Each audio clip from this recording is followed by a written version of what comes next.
This is 99% Invisible. I'm Roman Mars.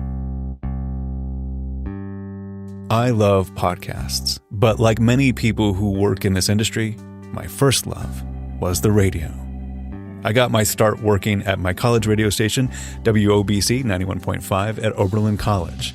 My musical taste and sense of humor were shaped by the DJs at WFMU in New Jersey, and my professional radio career and this very show began at my favorite public radio station, KALW 91.7 here in the Bay Area. But there's a whole other radio universe that I have a lot less experience with. Shortwave radio is the less used but further reaching cousin of AM and FM. It requires a completely different radio set.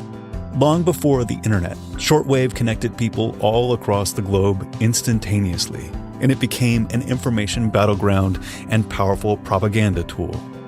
This week, we are bringing you the first episode in the second season of The Divided Dial. It's a series from On the Media and longtime 99PI contributor Katie Thornton.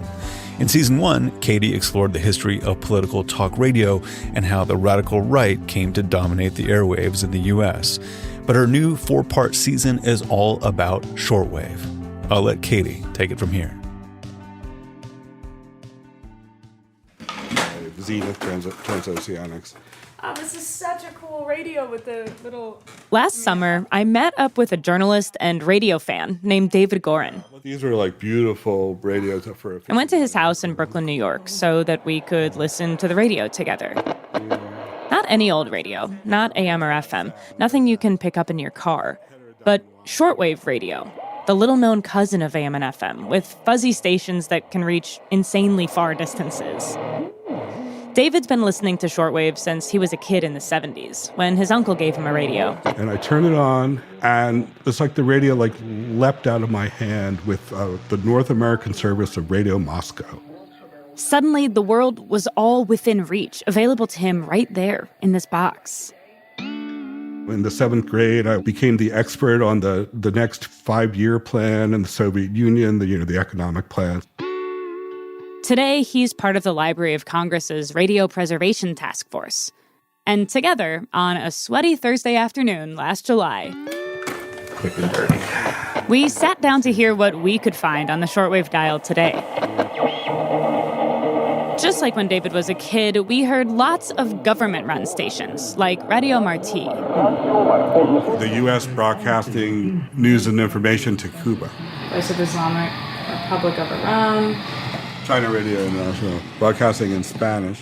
Let's see, anything else strong? The Voice of Italy, broadcast in Italian. On other days, David has picked up English language shows from North Korea. And they have very strident, military stuff. And news from Cuba. This is Radio Rebelde, Radio Rebel, and it goes back to the revolution. On the shortwaves, the global tussle for influence plays out 24/7. But we didn't just hear news and propaganda. Well, let's just go up the bands. Let's tell me here's some Morse code. There were beeps and bloops. Here we go. Coded messages sent between amateur radio operators or between government officials who use the shortwaves to send military data or secret instructions. Let's see what else we have. And some of what we heard just sounded like normal radio, with lots of music and preaching. Strong in the Lord and the power of his might against the wiles of the devil. It was hidden just to hide the meaning and the power of the divine name that is inherent in the name of Yah. Yes. That's an end times ministry that also preaches that the earth is flat. Which is very interesting because shortwave radio wouldn't propagate in a flat earth, but details. In just about an hour of surfing the shortwaves, we heard prayer and propaganda, news and conspiracy theories, so many languages, and some really decent jams from all over the globe. I felt like I had been welcomed into a club that was somehow secret and yet right there for anyone to join. And I know it's cliche, but there was something magical about tuning into the world, training my ear to listen through the crackle, hearing the distance. As it turns out, this practice of scanning the dial, finding out what you can hear and from how far away, is a century-old art. It was popular among radio's early adopters. These early distance fiends, as they were known, uncovered something very strange about how radio waves traveled through space. And what broadcasters did with that information completely altered the trajectory of the 20th century.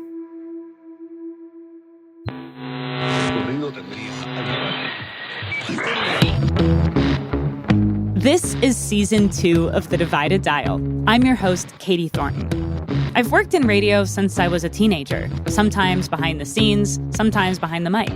In Season 1, I investigated how right-wing talk took over AM and FM radio. But in all my years of radio research, I'd never really learned about shortwave radio before. And listen, I'm not going to tell you that shortwave radio is as influential today as the AM and FM talk radio we covered in Season 1. It's not. But I, and I think you, love the medium of radio. So this season, we're diving into the often failed promise of a medium that was once ubiquitous, connecting people around the world long before the internet ever did. But like the internet, shortwave also took a turn for the chaotic. Over the next 4 episodes, I'm going to explain how shortwave radio became a propaganda tool for governments at war, and then a propaganda tool for American right-wing extremists and cults. And we'll explore what a little-known battle playing out on the shortwaves right now between radio fanatics and Wall Street can tell us about what happens when we cede control of our public airwaves.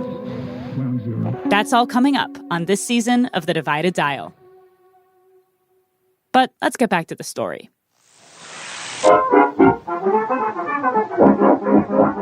Radio broadcasting, as in from one to many, it didn't start on shortwave. It started on AM, taking off around 1920.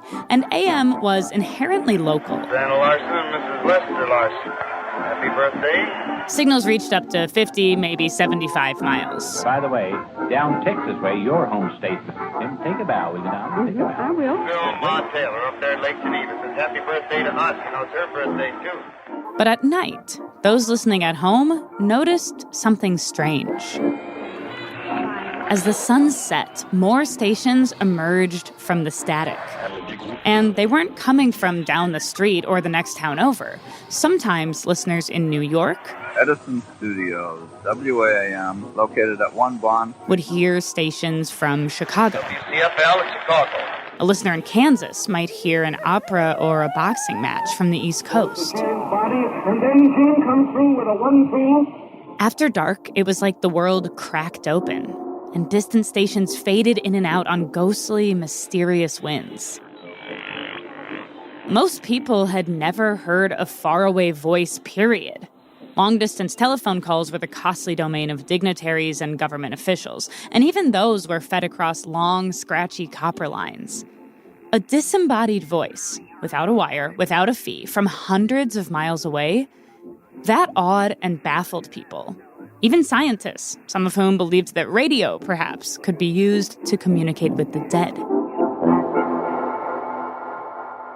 But, of course, there was an explanation for these voices in the night. Let us follow through the steps and the processes in transmitting or sending radio messages. Here's what was happening.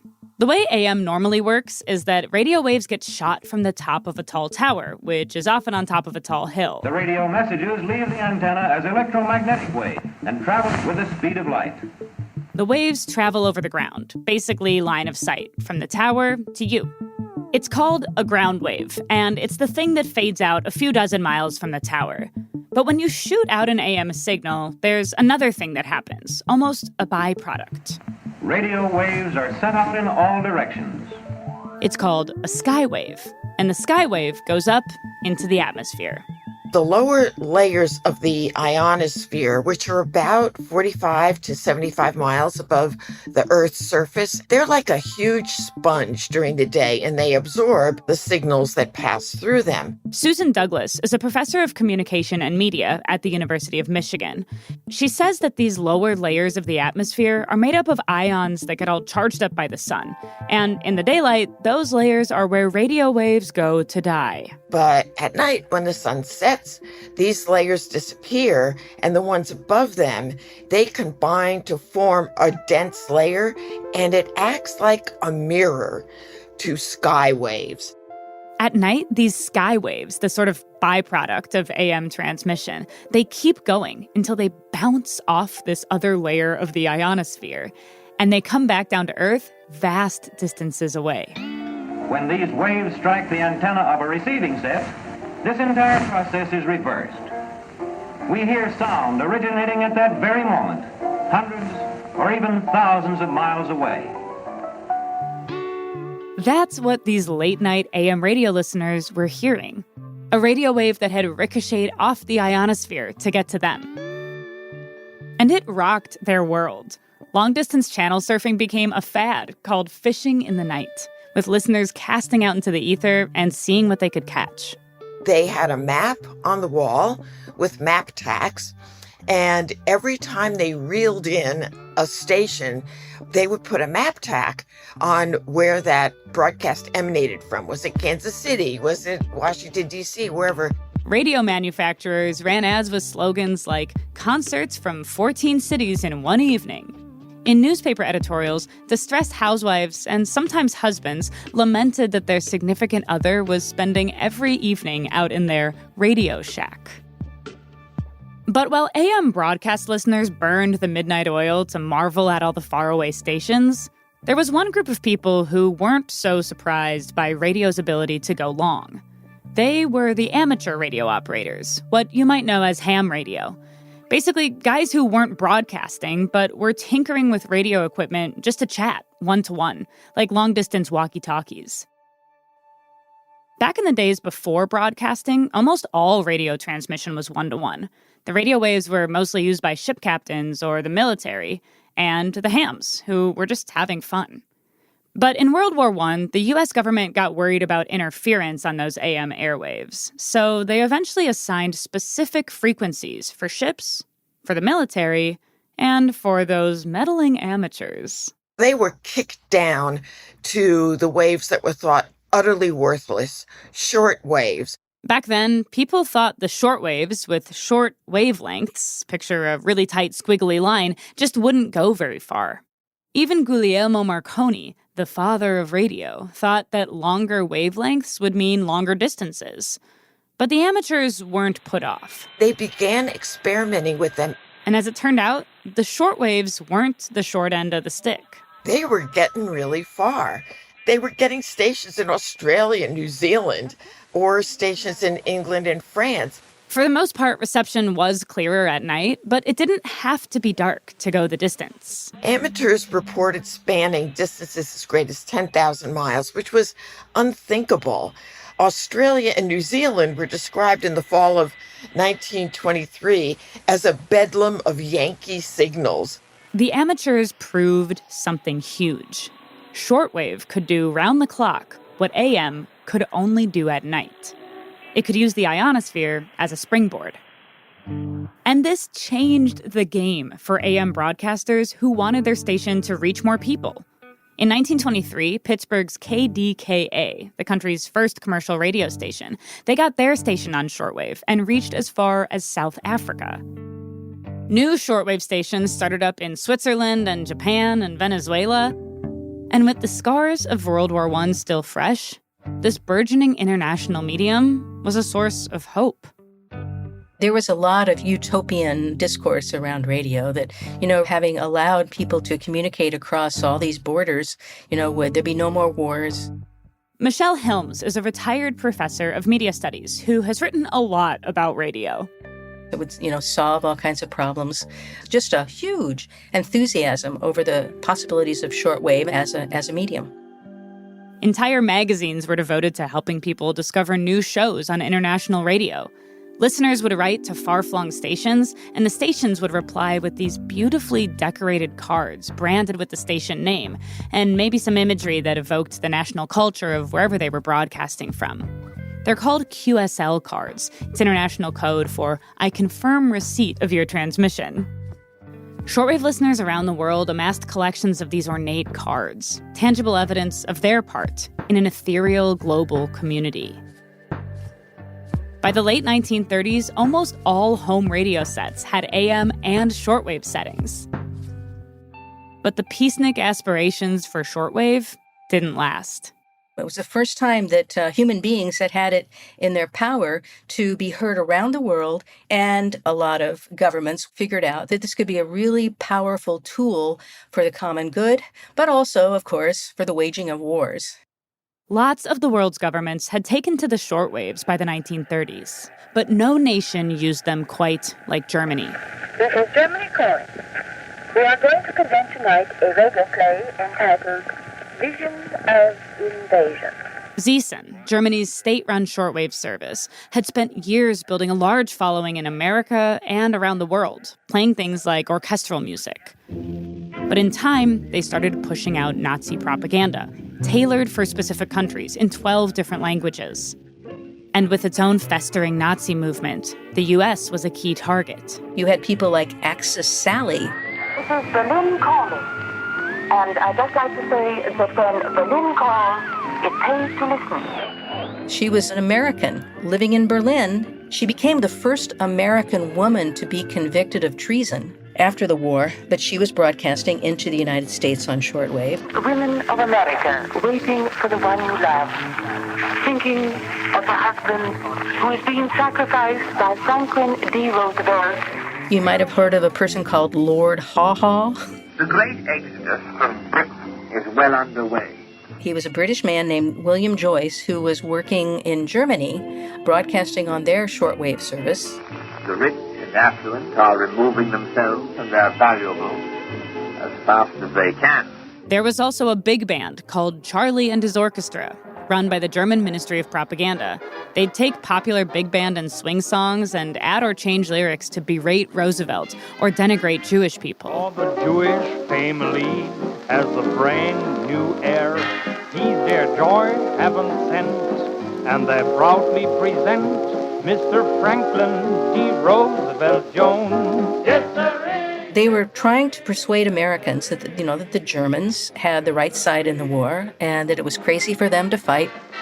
Non-intervention, how he shows it, his decision to send troops along. The U.S. government had banned all editorializing on domestic radio stations during the war, making it illegal for Americans to promote the Nazi cause on the AM airwaves. But the feds didn't have any control over shortwave broadcasts beaming in from Germany. So the content was still there for the many Americans who wanted to listen. Journalists at CBS and NBC launched counteroffensives. The networks had what were called shortwave listening posts in New York. Susan Douglas again. And they had people who were fluent in foreign languages monitoring international shortwave broadcasts. And then they turned their findings into entertainment, like the hit CBS radio series hosted by a popular detective novelist named Rex Stout. It was called Our Secret Weapon. The truth is a weapon that isn't secret in our country, but it's a big secret to the people who live in Germany, Japan, and Italy. Our enemies don't have this weapon. They don't dare let their people know the truth.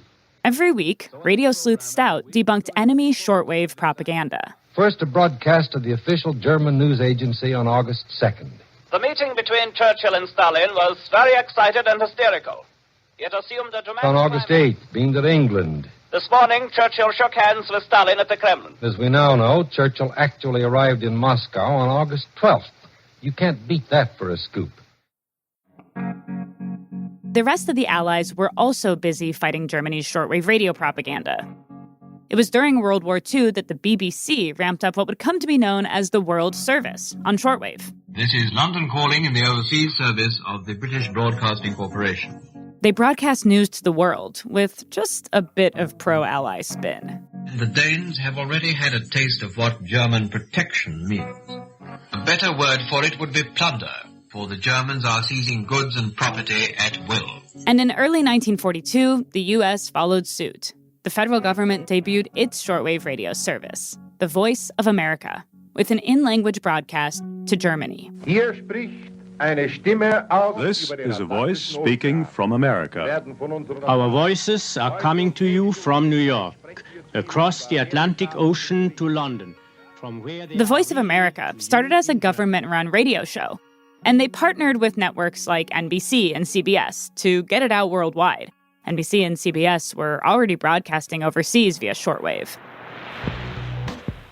But shortwave quickly proved so central to the war effort that the U.S. government did something unprecedented. They nationalized all the roughly 12 shortwave stations broadcasting from U.S. soil, filling the international airwaves with approved broadcasts. Daily at this time, we shall speak to you about America and the war. The news may be good or bad. We shall tell you the truth. And for the most part, they did that, if a bit selectively. Michelle Hilms. They were walking a fine line between willful propaganda and sort of putting a good spin on things. As the U.S. sent more troops into battle, it used shortwave to boost morale. They began to transmit entertainment programming via shortwave to the troops. Susan Douglas again. And this was so important during holidays like Christmas and New Year's, when there you are, freezing and alone and scared. They had programs that would allow troops to speak to people back at home, oh, here's mailbag, and we have letters from soldiers, and they would read them aloud. Dear Mother, tonight I'm very lonely. I've never written that before, and maybe it's a shock to you. And then again, maybe you've read between the lines and have known it all along. There was a very popular program called GI Jive with Jill. Here's Jill and the GI Jive. Hi, you fellas. This is G.I. Jill with G.I. Jive. The World Series. The 1942 World Series broadcast. You gotta have the World Series. The Yankees are out in front 5-0. The Voice of America was very highly respected, and many people think that it, did a great deal to help us win the war.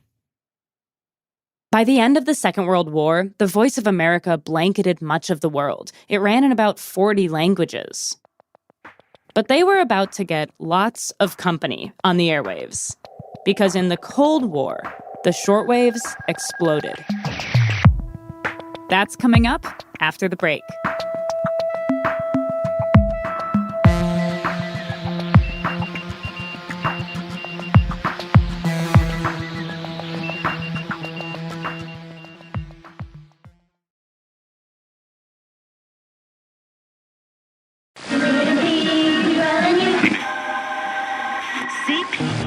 This is On the Media. I'm Katie Thornton, host of OTM's Divided Dial series.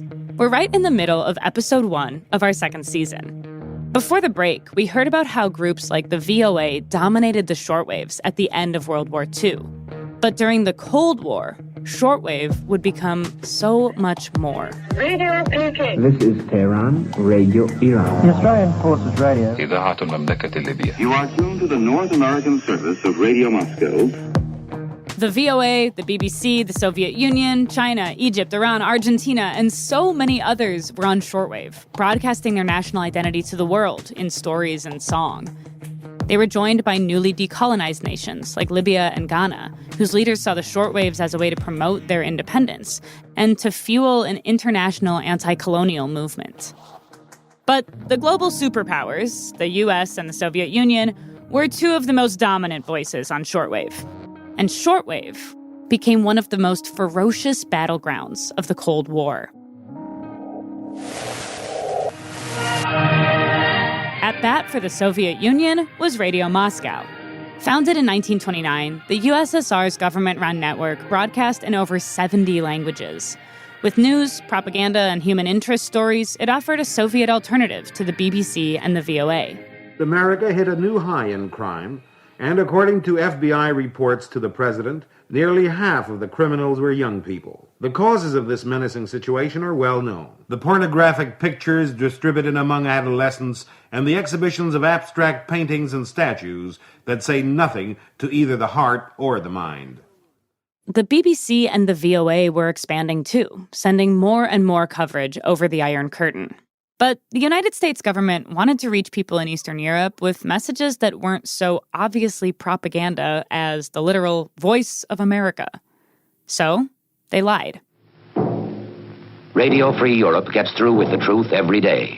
Debuting in 1950, Radio Free Europe was a flame-throwing anti-communist shortwave network. Into the closed communist countries of Poland, Czechoslovakia, and Hungary, Bulgaria and Romania go the facts the people are not allowed to hear, the truth. The truth that helps them hold on to the will and the drive. It was portrayed as grassroots, run by emigres and exiles, and it did employ those folks. But secretly, it was funded by the CIA, which was busy meddling in global politics and supporting pro-capitalist coups during these Cold War years. Volá hlas svobodného Československa, Rádio Svobodná Evropa.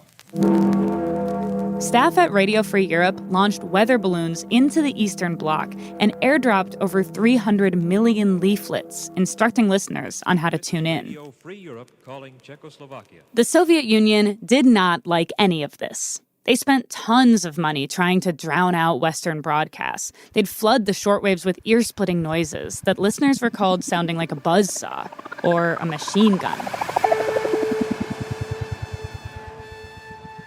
Sometimes the battle went beyond the airwaves, like when a Czechoslovakian double agent poisoned the salt shakers at Radio Free Europe's Munich office. That plot was foiled before any of the 1,200-plus employees sat down for lunch. Years later, a Radio Free Europe journalist died after allegedly being stabbed with a poison-tipped umbrella.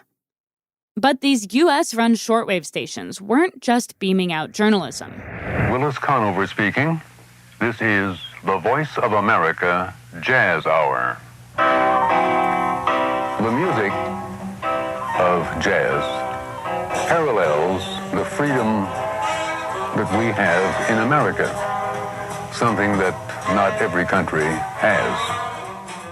In the 1950s and 60s, music, especially jazz, was a key component in the U.S. government's shortwave campaign. This is the voice of America. The federal government ran a jazz ambassador program that sent musicians like Louis Armstrong and Duke Ellington on tours around the world.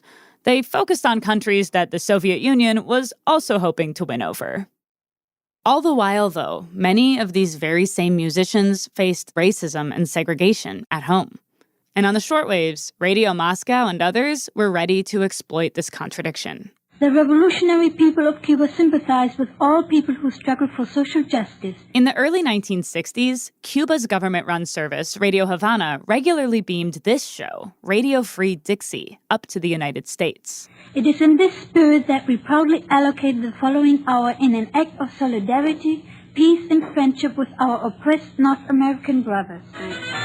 Radio Free Dixie invites you to listen to the free voice of the South. Radio Free Dixie was hosted by U.S. Black Power activist Robert F. Williams.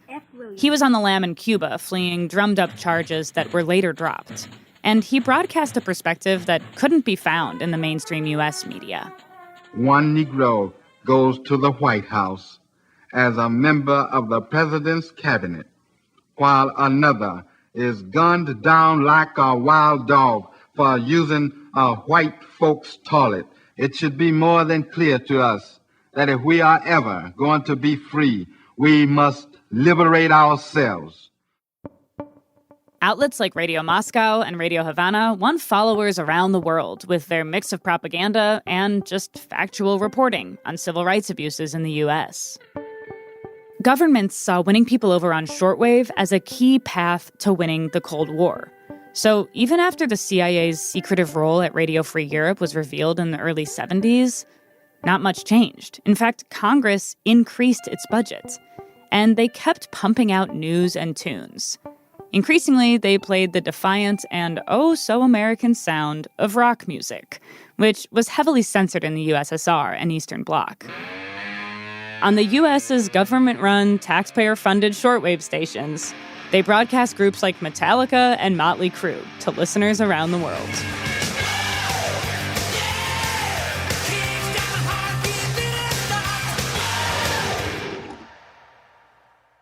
By the early 1980s, the U.S. government's shortwave stations reached an estimated 80 million people each week.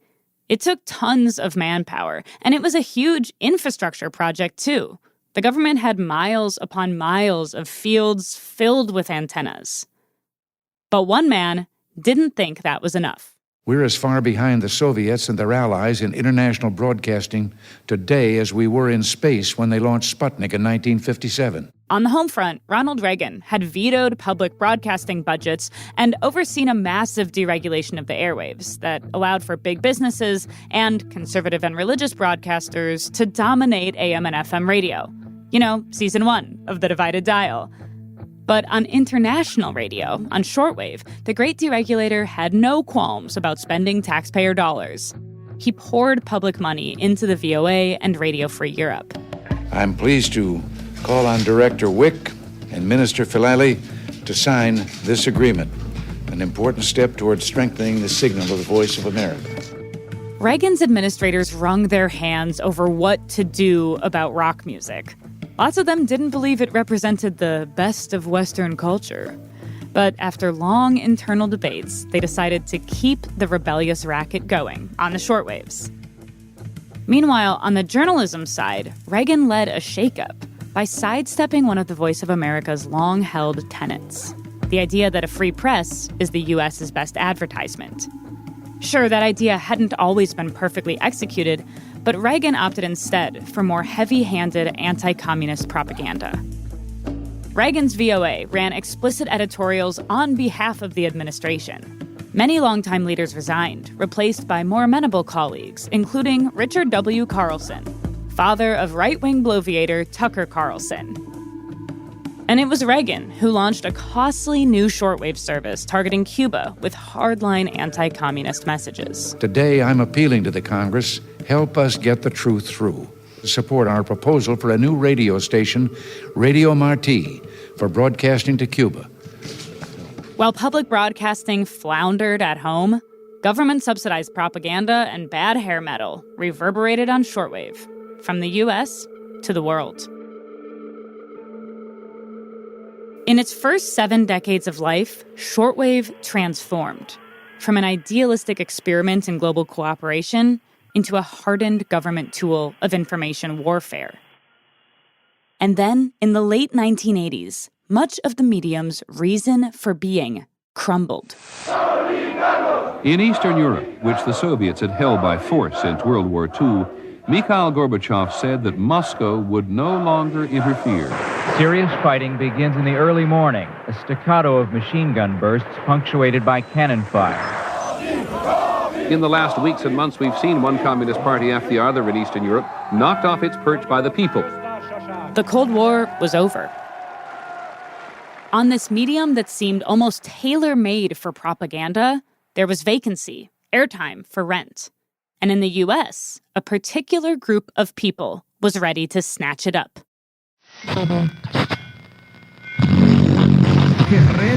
You must form your militia unit. Pay no heed to the federal government, which is a counterfeit enemy foreign government. Are you a white woman such as myself who is sick of being harassed and tormented? Call Aryan Nations for a whiter, brighter America. We don't want to have to kill you. We hope to not have to kill you, but we can kill you, and if need be, we will kill you. Well, what are a few lives in the grand scheme of liberty? I'm sure you are now seeing the reports of some things that are regularly said over the airwaves in America today. These stations and the programs grew, and they took over. They dominated. What is associated in the public's mind with shortwave? It's no longer the BBC World Service. Now it's the guys who helped Timothy McVeigh bomb a federal building. Next time on The Divided Dial, it's the shortwave story you've never heard. The private citizens who took over a fringe medium with a fringe message and used it to build a movement that fundamentally changed mainstream U.S. politics.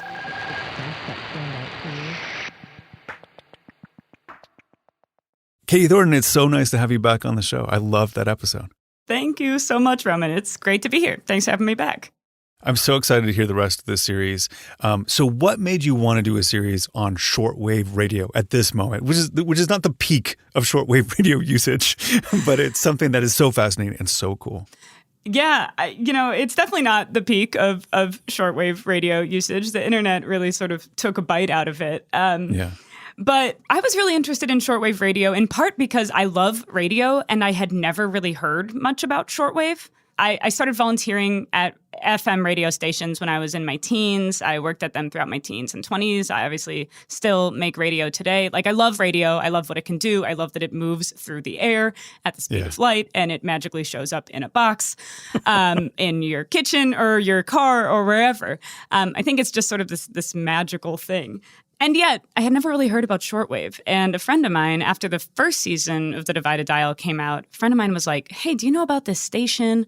It's like really powerful. It reaches every continent. It's like a shortwave radio station. And I remember thinking, like, shortwave, like, is that still a thing? That's like that Cold War medium, right? Like, that's the only context I had for it. And so I really wanted to find out what the history was, what it's like today, and some weird stuff that's going to be coming up in the future on the shortwaves. So one of the things you mentioned very briefly in the episode we just heard is something I'm completely fascinated by, and that is QSL cards. So first of all, can you describe what a QSL card is again for people who are unfamiliar? Yeah, absolutely. A QSL card is almost like a combination thank you card and postcard that broadcasters send out. So they really started sort of in the late teens and early 20s when amateur radio operators were first starting to send their signals, across the country, across national borders, across the world. And they wanted to know, like, how far they were reaching. Natural curiosity. You got this new technology. Yeah. You're, like, bouncing it off the ionosphere. You're like, where can you hear me? And so these people who were out there on the shortwaves, they would basically say, hey, if you're hearing this, please write me a letter. Please tell me where you are. Please tell me what you're listening on. And, like, what did you think of the program? Did it come through pretty clear? Things like that. So the listeners would send these letters, and the people who were putting the transmissions out there would send them these beautifully decorated cards as sort of thank you notes back. The broadcaster got information about just how far their signal was reaching, and the listener got to sort of amass this collection that really showed off, like, here's how good I am at listening to the radio. I have all these cards from all over the world, and they're all incredible. So before we talk about the sort of design of the physical cards themselves, what does QSL actually stand for? Yeah, great question. One that I had as well, and was slightly disappointed by the answer. It's not an abbreviation. It's just part of this, what's called Q code. It's an international code that's basically an assortment of 3 letters, Q followed by 2 other letters, and then they mean something. Like if you're transmitting in Morse code, QSL, and on shortwave, QSL means I confirm receipt of your transmission. And so it's sort of like a shorthand for the same way you would hear, like, on CB radio, truckers communicating with one another, like 10-4, things like that. Yeah, it's like a little language. So I've seen collections of these QSL cards, and they're really beautiful. So could you describe to the audience what they look like? Yeah, they really are so beautiful. I mean, some of them are quite simple. They have, like, your handle. For the amateur radio operators in particular, they'll have, like, you have a series of letters and numbers that you go by on the radio. It's like your licensed name. And so some of them are just sort of that plain text. But some people would decorate their cards super beautifully, something personal to them or personal from where they were broadcasting from. But the people who, like, really went wild with the decorations were the broadcast stations. So on radio, you have, like, one-to-one transmission. That would be a lot of amateur operators. They're just trying to make contact, like, from one person to another person across a vast distance. But starting in the 20s, you started to have broadcasting on shortwave. So that's, like, from one to many. It's actually, like, a term that early broadcasters borrowed from agriculture. Like, when you broadcast seeds, you basically, like, scatter seeds all over the place. So you're just trying to hit, like, as many people, in the case of radio broadcasting, as possible. And so after, there were some early AM stations that ended up transmitting their signal on shortwave and getting into different countries. And a lot of these stations, especially by the 30s and the 40s, were owned by governments. And so a lot of the broadcast stations, a lot of which are run by governments, they, like, went wild with the decorations on the QSLs. But yeah, I mean, these stations would really sort of use the QSL cards as an opportunity to paint a picture of how they wanted their home country to be perceived and understood sort of on the global stage. Yeah. And they're kind of like tourist picture postcards. I mean, they have, like, maps, and they have, highlighted features of the landscape and things like that. They're really beautiful. Absolutely. They're so beautiful. They are like postcards. Like, imagine if the official government tourism bureau was like, we will make a postcard to represent everything about our country in one image. That's sort of what they were trying to do with the QSLs. It was almost sort of like an element of this broader soft power campaign. Like, how do we want to broadcast ourselves, not just in sound, but in imagery to the rest of the world?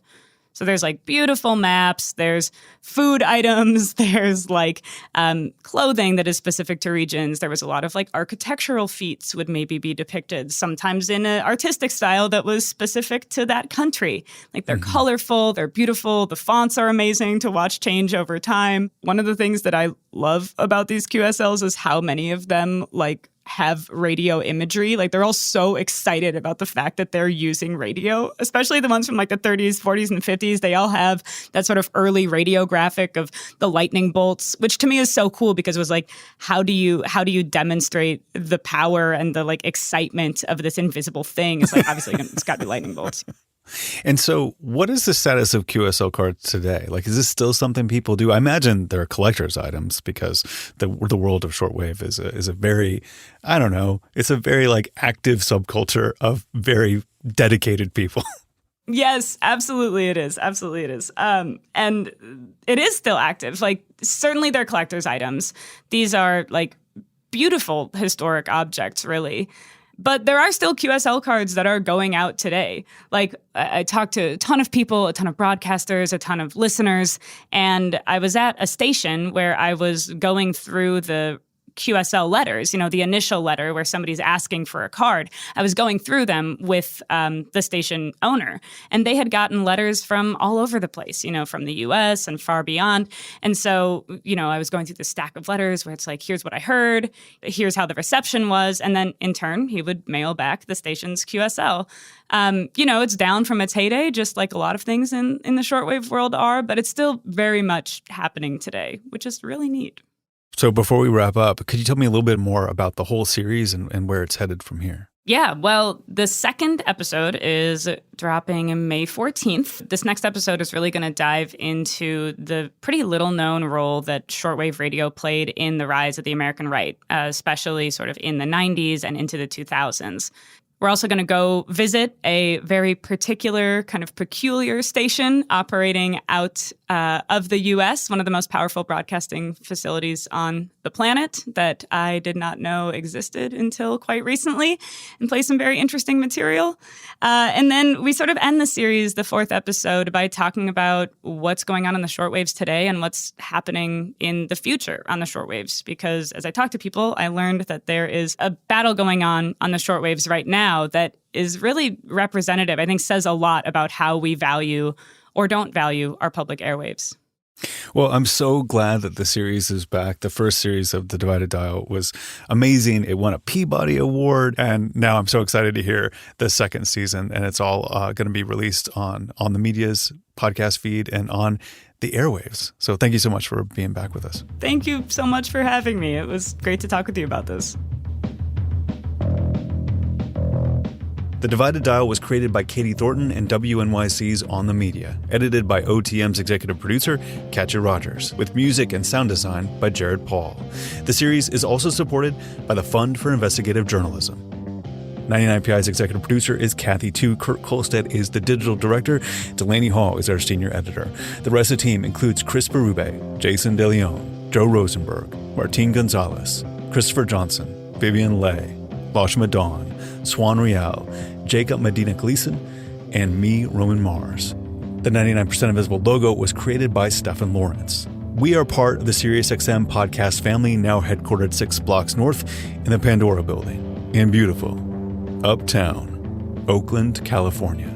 We're all over Blue Sky, and our Discord server is thriving. We'll have links to those as well as every past episode of 99PI at 99pi.org.